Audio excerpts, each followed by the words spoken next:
Yo llegué a SNET por el papá de mi niña, que es gamer y jugaba online en esta red. Había un foro de arte corporal con el que me sentí muy identificada porque ahí compartía mis trabajos.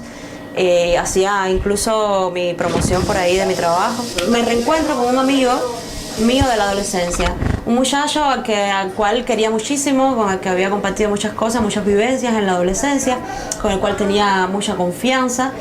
Y pues nada, le compartimos fotos eróticas.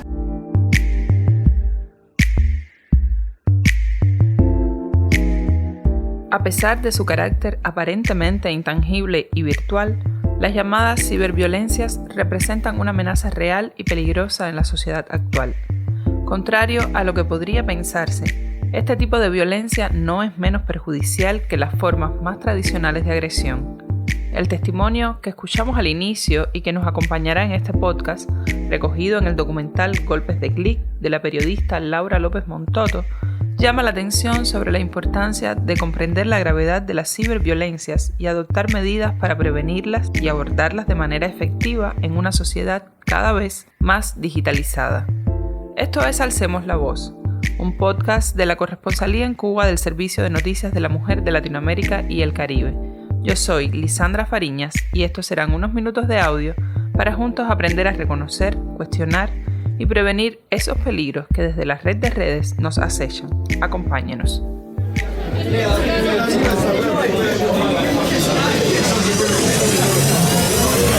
Alcemos la Voz, un podcast de la Corresponsalía de Cuba del Servicio de Noticias de la Mujer de Latinoamérica y el Caribe, CEMLAC. Te proponemos encontrarnos el día 25 de cada mes para hablar sobre la violencia desde miradas diversas. Daremos voz a activistas y expertos, a personas con experiencia de vida y testimonios relevantes. Y claro, tus opiniones también serán importantes.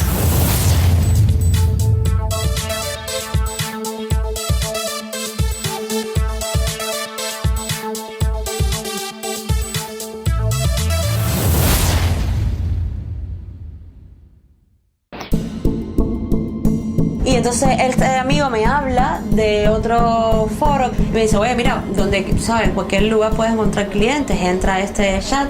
Yo no podía acceder, por alguna razón no podía crearme un perfil. Y entonces él me crea el perfil desde su computadora, me da la contraseña y me dice, mira, ya tienes el perfil creado, me da una contraseña muy básica, está 1, 2, 3, 4, qué sé yo, una contraseña muy, muy simple. Y entro al foro. En el foro interactué como 5 minutos y no me pareció que por ahí yo fuera a obtener clientela o a promocionarme bien, que era realmente el interés que yo tenía en usar las redes. Salgo del chat, pero a los días me da por volver a entrar. De hecho, se había quedado en la bandeja abierto y accedo de nuevo a ese foro. Y digo, coño, voy a cambiar la contraseña porque quizás me quede así con este perfil, para algo me puede servir. Cambio la contraseña, entonces este amigo me escribe por otro foro y me dice, oye, me cambiaste la contraseña. Y es cuando le digo, hey, ¿qué haces usando? O sea, ¿cómo sabes que cambié mi contraseña? ¿Qué hacías tú entrando a ese perfil? No te preocupes, Ami, yo no estoy usando eso con ningún objetivo. No te preocupes, no te asustes. Y yo, bueno, ok, aquello me pareció raro.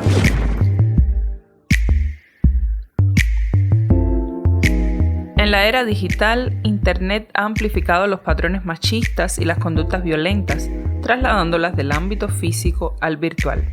Las tecnologías de la información y la comunicación, las llamadas TICs, han creado un nuevo escenario en el que se manifiestan diversas formas de agresión, tanto sutiles como extremas.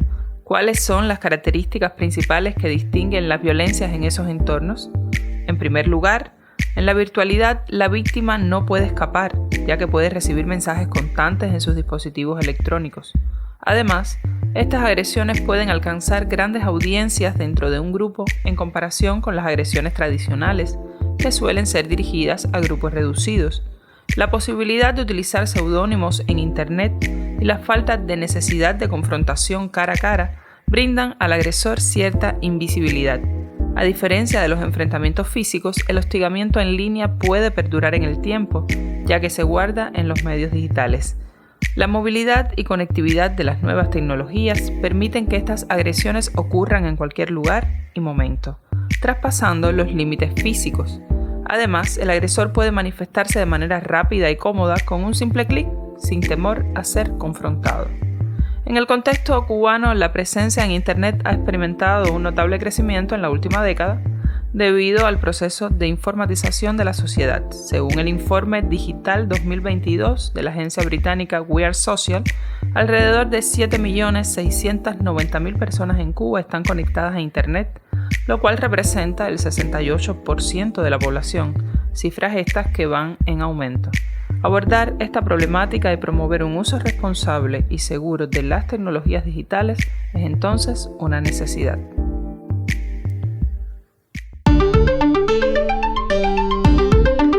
Hola, por acá Ania Terrero, soy periodista y profesora de la Facultad de Comunicación de la Universidad de La Habana, con un interés particular en estos temas del feminismo y del género desde el activismo y desde la comunicación.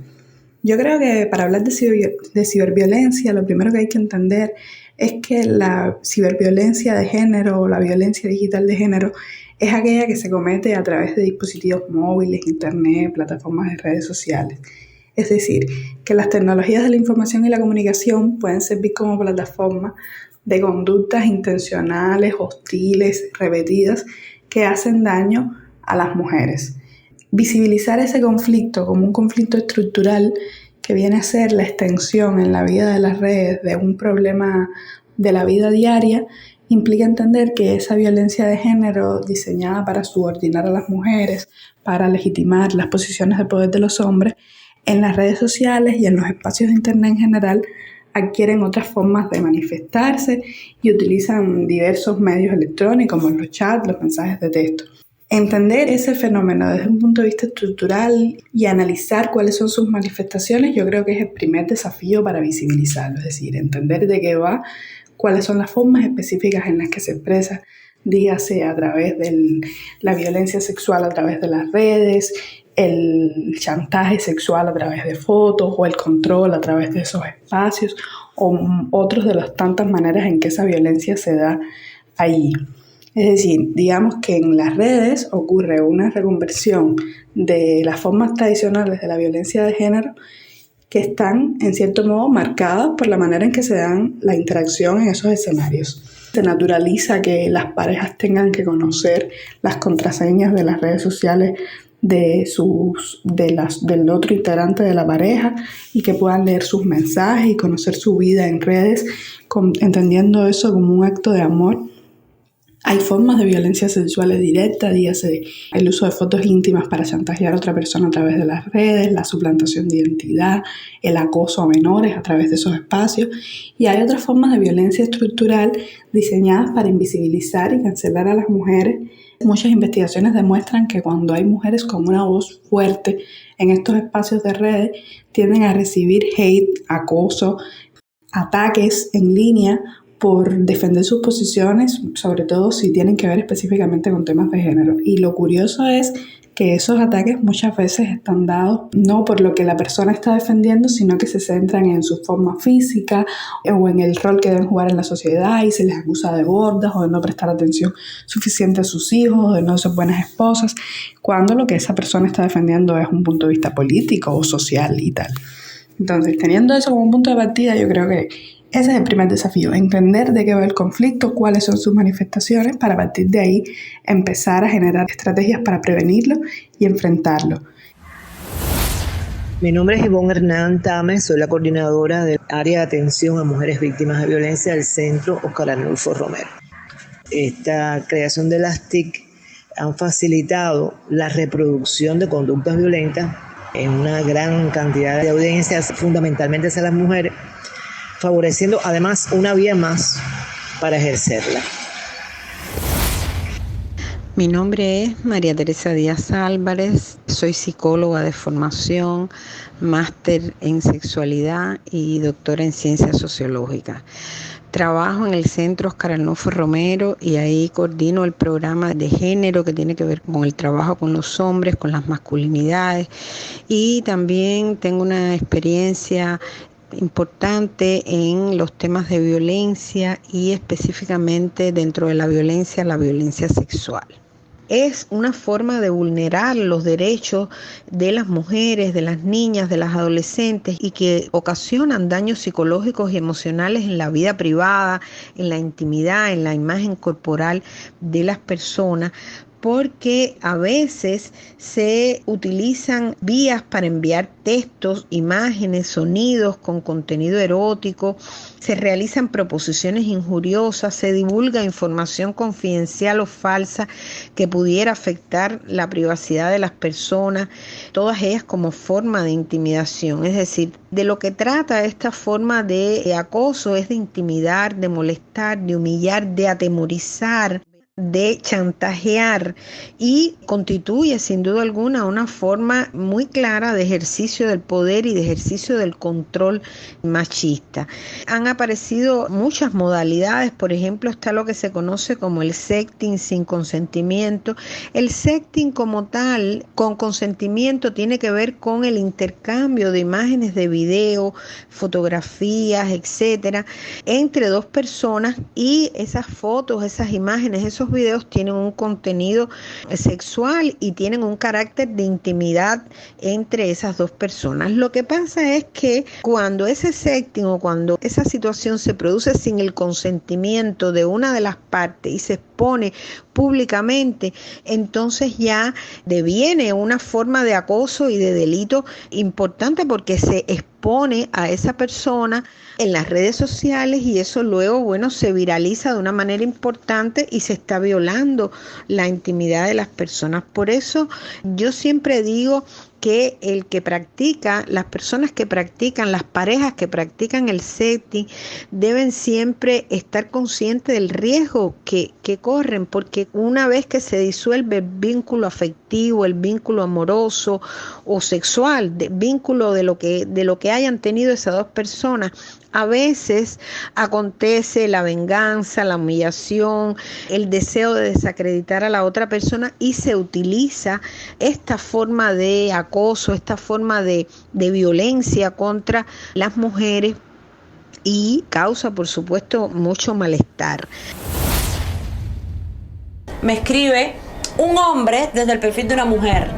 Era una pareja swinger que los dos accedían a las redes del mismo perfil. Entonces me escribe este hombre con mucho respeto, incluso me dice: oye, yo te considero una persona medianamente popular aquí en las redes, ¿sabes? Se te admira aquí tu trabajo. Y me pareció muy raro que estuvieras por este foro compartiendo tus fotos desnudo así, en plan con esta interacción de dame fotos que yo te mando las mías. Eso me resultó muy raro, por eso fue a escribirme por otro chat. Me mandó capturas, me mandó las fotos, mira, todas las fotos, todo esto lo estuvimos hablando, o sea, totalmente una conversación con esa persona que nunca tuve, que la había tenido esta persona desde mi perfil. Que creo que tienen dos caminos fundamentales. En primer lugar, la educación, que pasa por generar mecanismos de alfabetización en redes, en espacios online, para que las personas aprendan a utilizar las redes sociales, comprendan los peligros que hay en ellas y aprendan a gestionarlas, no para convertirlas en lugares inhóspitos en donde de ninguna manera se puede estar, sino para usarlas con conciencia y poder incluso mantener relaciones sexuales a través de internet, pero con recursos que permitan el autocuidado y evitar todas esas prácticas de ciberviolencia. Ahí hay un desafío importante, sobre todo en Cuba, que es un país que llegó tarde al internet, que ha vivido una escalada muy rápida en los últimos 5 o 6 años, en donde pasamos de prácticamente nada a casi todo y en donde hay adolescentes, jóvenes, personas mayores lidiando con los espacios de redes sociales sin saberlos siempre utilizar o, aplicar todas sus potencialidades y por tanto son más propensos a recibir estas formas de violencia. Y hay que educar para eso y hay que educar para que las personas entiendan cuáles son esas formas de violencia y qué pueden hacer cuando se sienten víctimas de ellas. Y hay que educar para ir desmontando esquemas de violencia y esquemas de opresión que permitan, por ejemplo, que un grupo de adolescentes pueda hacerle bullying a una persona específica usando las redes sociales como espacio de acoso.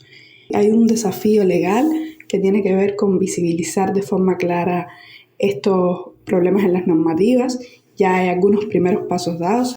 Pero más allá de, hay que colocar estos temas en las leyes para que haya respuestas legales específicas a estos conflictos, y además hay que educar a los actores encargados de garantizar todos los procesos legislativos para que utilicen esas leyes y las apliquen, para que cuando una persona vaya a denunciar un caso de ciberacoso, el policía, el fiscal, el abogado, el juez y todas las personas que van a estar involucradas en el proceso que vivirá ese denunciante tengan formación de género y entiendan que eso es un problema y tengan herramientas para resolverlo y para castigarlo desde el punto de vista legal. Y finalmente hay un desafío importante que tiene que ver con la visibilización del conflicto, sus manifestaciones y sus soluciones. Y para eso creo que el rol de los medios de comunicación es vital en dos caminos específicos. En primer lugar, en visibilizar de forma específica, con trabajos específicos dedicados a estos temas, estas formas de violencia, sus manifestaciones, ofrecer recursos para enfrentarlas, obviamente sin revictimizar a las personas que sean víctimas de estas formas de violencia y mucho menos sin minimizar estos conflictos o entenderlos como la antesala de otras formas de violencia más grave o ese tipo de discursos. Y hay otro desafío que tiene que ver con transversalizar la perspectiva de género a todo el periodismo que hagamos para garantizar que nuestro periodismo no reproduzca roles y estereotipos de género, sexismos, micromachismos, que en definitiva están en la base de todas las formas de violencia, también de las ciberviolencias.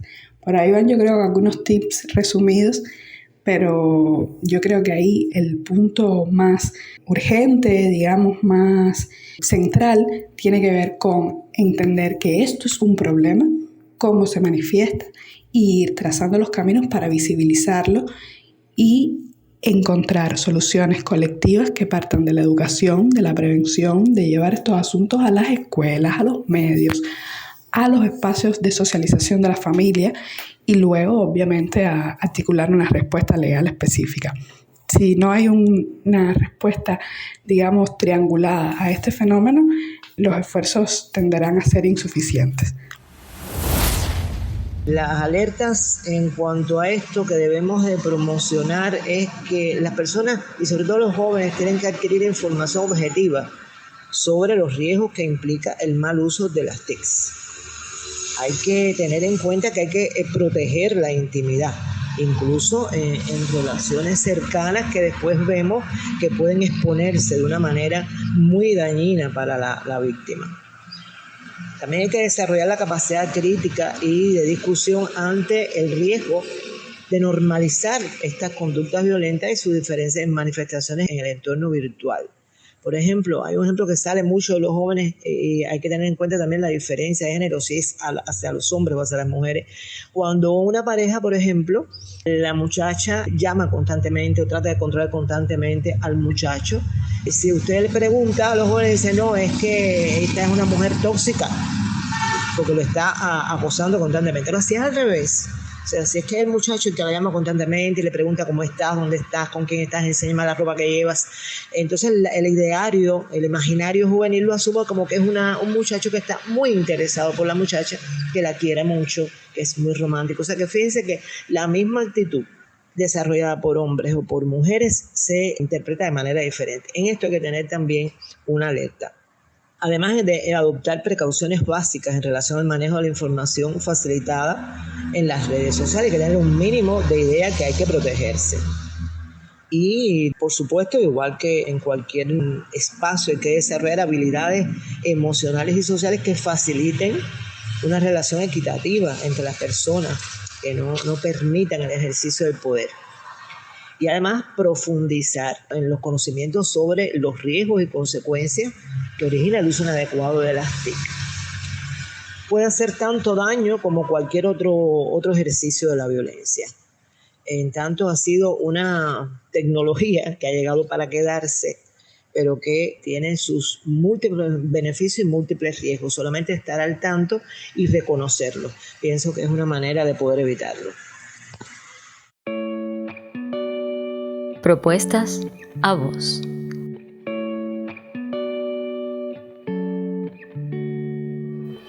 Nuestras sugerencias de lectura de hoy apuestan por que continúes ampliando tus conocimientos en torno a la ciberviolencia.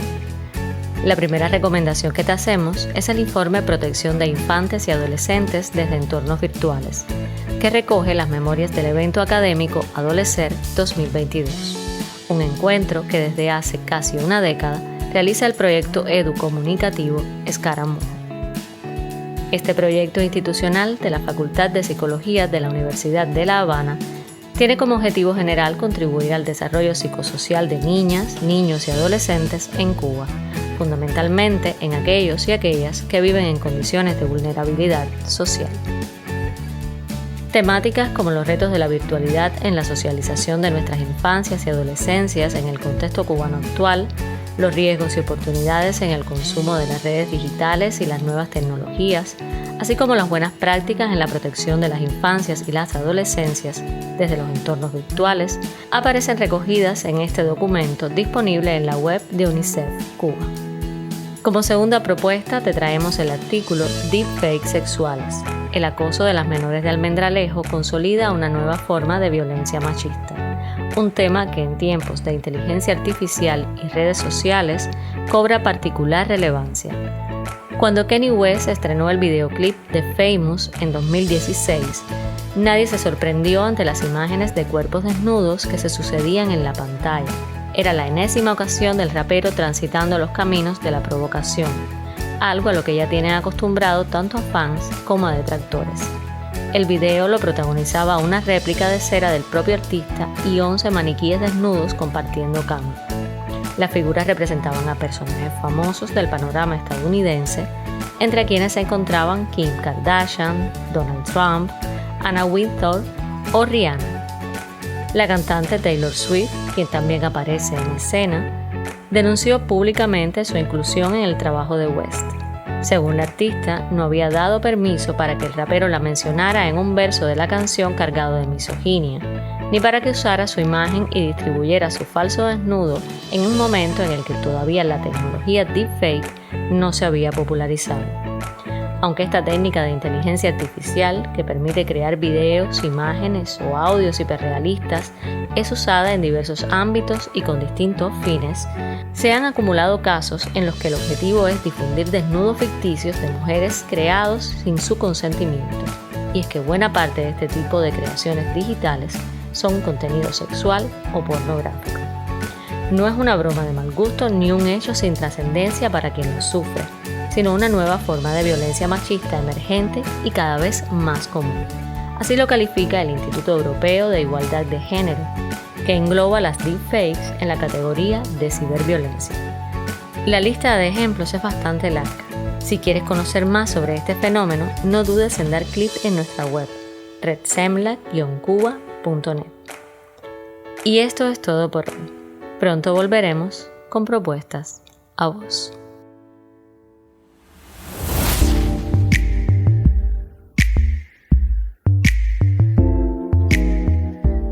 Estamos en Alcemos la Voz y hoy conversamos sobre ciberviolencias. Dos plataformas destacadas, la campaña Mídete, impulsada por UNICEF contra la violencia en la niñez y la adolescencia, basada en la crianza positiva, el uso responsable de las redes sociales, la prevención del abuso sexual infantil y la no violencia de género, y la ya finalizada campaña Evoluciona por la no violencia hacia las mujeres y liderada durante 4 años por el Centro Óscar Arnulfo Romero, son iniciativas fundamentales que han colocado entre sus líneas de acción la prevención de este fenómeno. Ambas han contribuido a promover la conciencia, la educación y la responsabilidad en el uso de las tecnologías digitales y a fomentar entornos virtuales más seguros donde la violencia en línea no encuentre cabida. Sobre las experiencias en estas iniciativas nos comentan Daineris Mesa Padrón, coordinadora del equipo creativo de Evoluciona y colaboradora de la campaña Mídete, y la comunicadora Tamara Rosselló Reina, oficial de comunicación de la oficina de UNICEF en Cuba.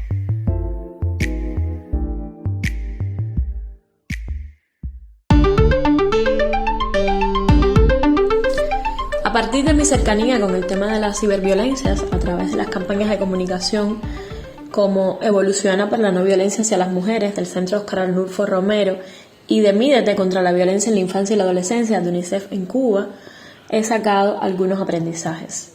Primero, y he aquí una de las razones por las que incluimos la violencia tecnológica o ciberviolencia en los ejes de comunicación de ambas campañas y en los productos comunicativos o acciones de implementación de las mismas, es que se trata de una expresión poco reconocida, poco legitimada y a veces hasta naturalizada, porque se normaliza, entre comillas, las acciones violentas en las redes o se asume como resultado normal de entrar a interactuar en estas plataformas. Yo me expongo, pues por tanto yo voy a recibir violencia.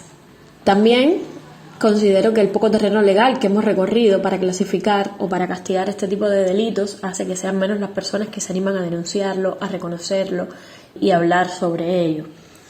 Por eso es tan importante no solo explicar y decir en el espacio digital, a través de los dispositivos tecnológicos que tan útiles son hoy en nuestra vida, ocurren estas o estas expresiones de violencia tecnológica o ciberviolencia. Es tan o más significativo que reconocerlas el ofrecer herramientas para controlar nuestra exposición y nuestra presencia en redes sociales o espacios web. Y bueno, precisamente como parte de estas herramientas, desde la campaña Mídete, que termina en el próximo año, en 2024, nosotros específicamente trabajamos la producción de contenidos para acompañar a madres, padres y otras personas cuidadoras en la guía de niños, niñas y adolescentes para que tengan un uso responsable de las redes sociales. Acompañamos a estas familias y a estas personas en el control parental para que estos niños, niñas y adolescentes sepan identificar las violencias, sepan denunciar cuando están expuestos a alguna situación de este tipo y se preparen para actuar ante ellas. Mi nombre es Tamara Rosselló Reina, soy graduada de Comunicación Social y actualmente me desempeño como oficial de comunicación en la oficina de UNICEF en Cuba. UNICEF desde el año 2021, justo cuando estábamos inmersos aún en la situación que nos provocó la pandemia de COVID-19, lanzó una campaña llamada Mídete contra la violencia que afecta a la niñez y a la adolescencia. Esta campaña tiene entre sus ejes temáticos uno muy particular que promueve el uso responsable de las redes sociales. Y este es un tema que conecta directamente con la prevención de las ciberviolencias. ¿Por qué se decidió incluir un eje de esta naturaleza? Precisamente porque en medio de la pandemia estuvimos obligados a mantener un distanciamiento físico que las tecnologías, las redes sociales acortaron, ¿no? La cercanía estuvo sobre todo en la posibilidad de que las personas utilizáramos más plataformas digitales. Y en ese contexto, no todo el mundo estaba a la altura o tenía la suficiente preparación para navegar en un mundo seguro desde lo digital. Y UNICEF comenzó a alertar sobre la necesidad de que los adultos a cargo de la crianza de niñas, niños y adolescentes también se prepararan para acompañar la participación de sus hijos e hijas en el entorno digital y hacer de esas experiencias prácticas positivas en sus vidas. Y no puede haber ninguna experiencia positiva si media alguna ciberviolencia.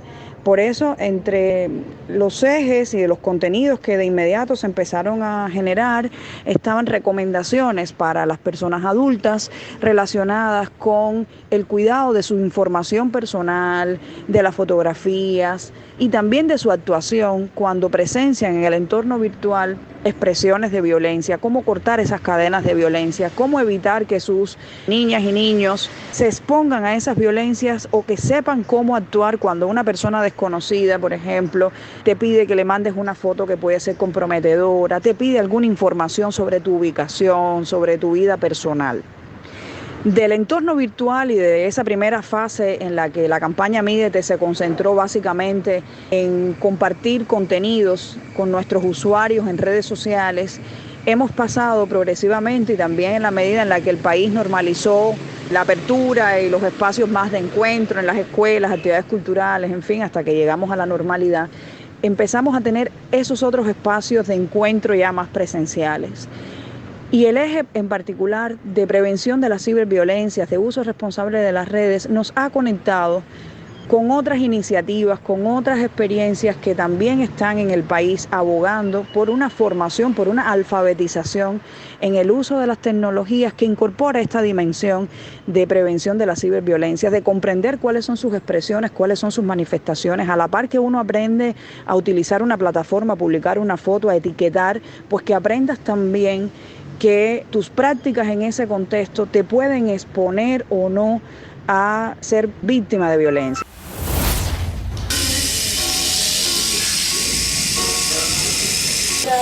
Y ahí fue cuando dije, bueno, ¿hasta dónde pudo haber llegado esto?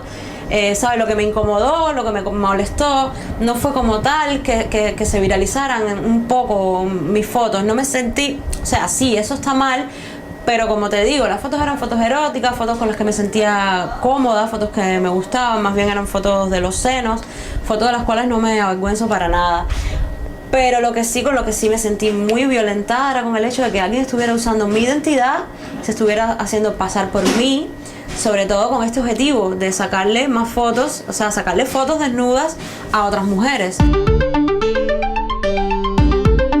Creo que justamente la campaña, al tener esta mirada conectada con la necesidad de prevenir las violencias, pero también de articular esfuerzos, nos ha posibilitado abrir un universo un poquitico más amplio en el abordaje del tema, y siento que eso responde de alguna manera a esta pregunta de en qué estado estamos actualmente. Creo que estamos mejor preparados, mejor preparadas para entender de qué va el mundo digital y que las violencias también se adaptan a ese contexto, están ahí presentes, hay nuevas herramientas que también son útiles para perpetuar las violencias, pero también son útiles para desmontarlas, para transformarlas, y que la educación es esencial para lograr esos cambios. Experiencias o proyectos como Nativos en Redes, que es un proyecto que está promoviendo la cultura cubana, pero también un acercamiento de adolescentes de manera responsable a los entornos virtuales, es uno de esos ejemplos o de esos proyectos con los cuales UNICEF se ha unido para ir a escuelas, para ir a otros espacios comunitarios, a conversar sobre estos temas, a abrir el diálogo, a indagar cuáles son las prácticas que tienen las niñas y los niños, y a partir de ahí introducir el tema de la ciberviolencia y de cómo esas expresiones de la violencia en el aula o en un barrio también pueden encontrar su espacio en lo digital si no estamos alertas, si no estamos preparadas y preparados para cortarle el paso. Muchas veces las familias están tranquilas cuando un niño tiene habilidades digitales, competencias digitales, coge el teléfono y hace un montón de cosas, entra a determinados sitios, tiene autonomía para navegar. Sin embargo, no supervisan completamente esas prácticas, no están pendientes con quién están chateando, con quién están intercambiando, qué audiovisual están viendo en las redes sociales, qué información de la que están consumiendo les puede estar afectando su autoestima, si están siendo víctimas de ciberbullying o si son los que están generándole el ciberbullying a otra persona, cómo actuar desde el rol de la familia. Sobre esos temas hemos estado conversando en espacios vinculados con la crianza respetuosa, y yo creo que incluso el hecho de que Cuba tenga ahora un nuevo código de las familias donde también aborda el tema de la responsabilidad parental, incluso en esos escenarios digitales, nos habla de otro momento país, nos habla de oportunidades para colocar de mejor manera estas problemáticas, estas temáticas, y que las personas sientan que hay recursos, que hay puertas que tocar y que no es normal faltarse el respeto, ofenderse, atacarse en redes sociales, ni en el espacio real, ni en el virtual, que no es normal que te acosen en una calle y tampoco es normal que te acosen por un chat, que no es normal que te pidan una foto íntima sin tu consentimiento o que después esa foto la transformen y te expongan donde tú no esperabas llegar. Entonces, sobre esos temas hay que conversar porque desde la ingenuidad muchas veces, sin pensar que pueden suceder situaciones de este tipo, pues nuestras niñas sobre todo pueden estar expuestas, nuestras adolescentes, nuestras jóvenes, a prácticas de ciberviolencia, sobre todo basadas en género. De estos temas hay que hablar con la mayor cantidad de actores posibles, que hay que aprovechar los espacios mediáticos, pero también los espacios grupales, los encuentros cara a cara, que son muchas veces donde las personas se abren y te cuentan sus propias experiencias personales, y a partir de ahí podemos entonces ayudar a la reflexión colectiva, a evitar que suceda de nuevo algo que marcó a una persona en particular. Las ciberviolencias pueden dañar la salud mental de nuestras adolescentes, pueden afectar sus relaciones interpersonales, como la pornovenganza también encuentra en estos escenarios digitales recursos para dañar la autoestima, la tranquilidad y el bienestar en definitiva de una persona, y que podamos ayudar a que en las relaciones interpersonales, ya sea de un grupo de amigos o ya sea de tu relación de pareja, esté todo el tiempo alejada, libre de estas prácticas donde median las tecnologías. Yo creo que ese es un desafío que tenemos y que es un desafío cultural y educativo, que una campaña no es suficiente para posicionar, y en el que es necesario que nos sigamos juntando múltiples actores interesados en que nuestra sociedad sea una sociedad sin violencias. Para nadie era un misterio que esto ocurría en el net. Era como el lado oscuro de la red del que nadie hablaba, todo el mundo sabía, pero nadie hablaba de esto. Había incluso una carpeta que se pasaba de memoria en memoria, ¿sabes? Era como que muy viral. Yo creo que todo el mundo en Ciudad de La Habana sabía de eso. La carpeta se llamaba así mismo Chicas de Net y estaba organizada, o sea, una cosa increíble, por nombre, los nombres de las mujeres, solamente mujeres, ¿sabes? La carpeta era extensa y todo era contenido de mujeres. Supongo que mi carpeta llegó en algún momento a esa carpeta.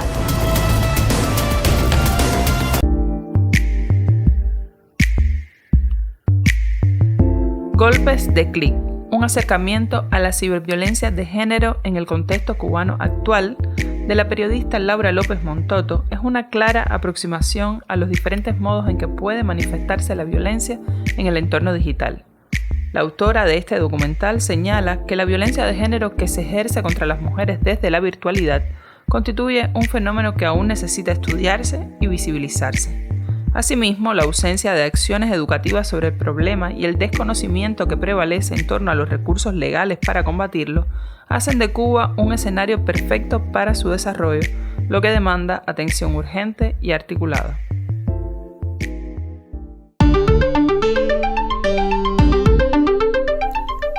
Mi nombre es Laura López Montoto, soy periodista graduada en la Facultad de Comunicación de la Universidad de La Habana en el año 2022 y autora del documental Golpes de Clic.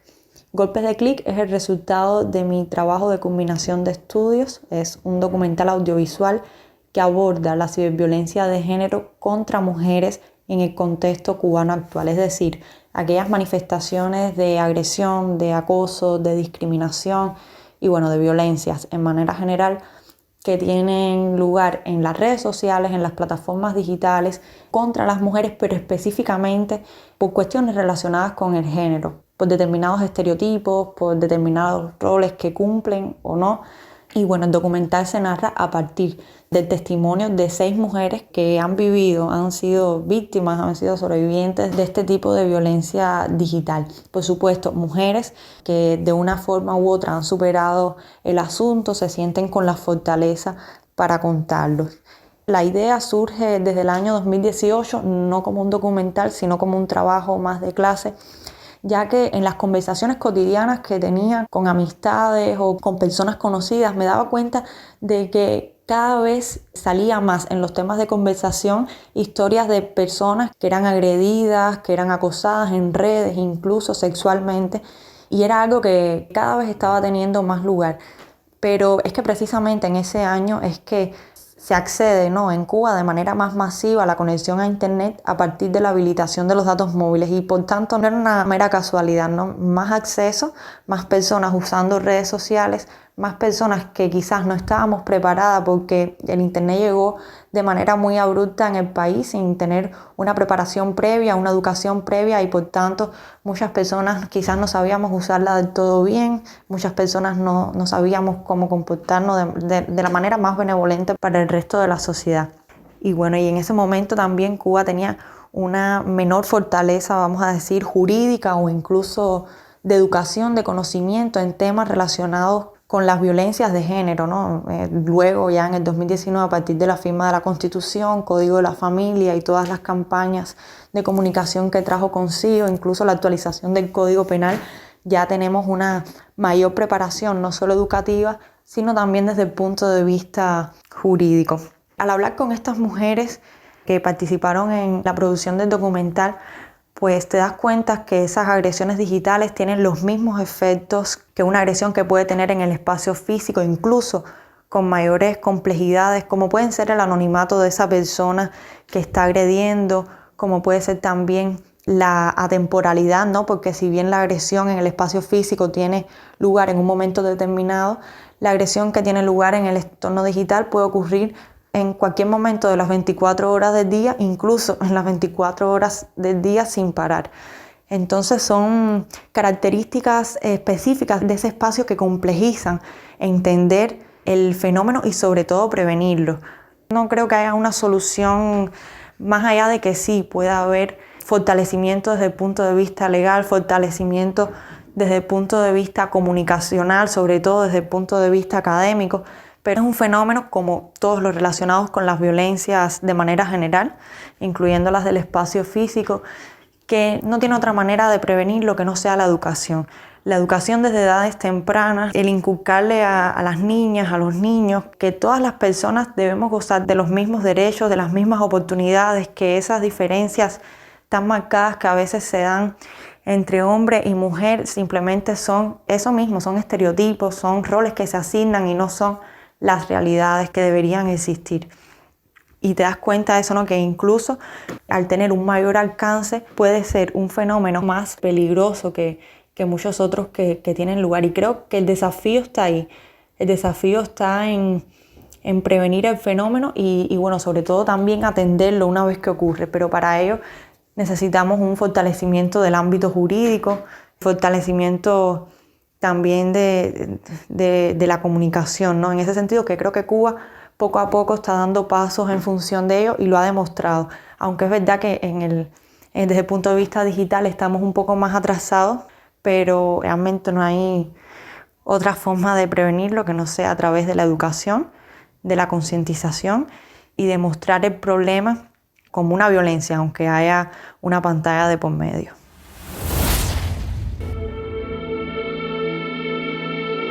Si algo aprendí yo de todo esto es que estás a expensas de eso. Si compartes una foto o una nude por privado, mira, los teléfonos se pierden, los teléfonos se pueden robar. De una manera u otra, si compartes una foto, siempre vas a estar expuesta a que esta foto pueda llegar a una tercera, cuarta o más personas. Y en internet hay de todo. Igual yo soy de la opinión que el internet no es malo, mala es la gente. Hay gente mala y buena en todas partes. Y el uso que le dan al internet y a las redes sociales es muy variado.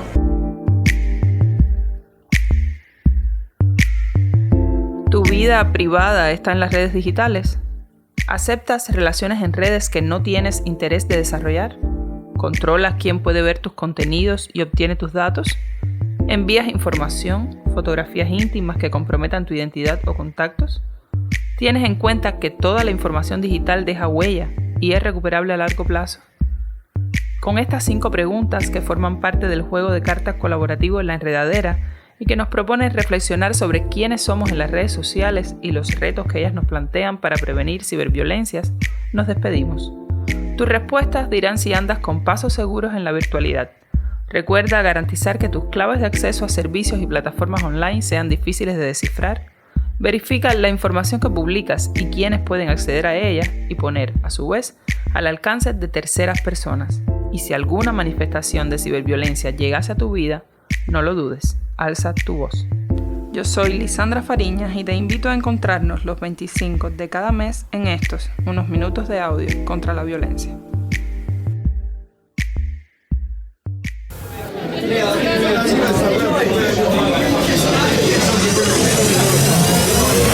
Y ya bajamos decibeles. Hasta otro encuentro en que alcemos la voz.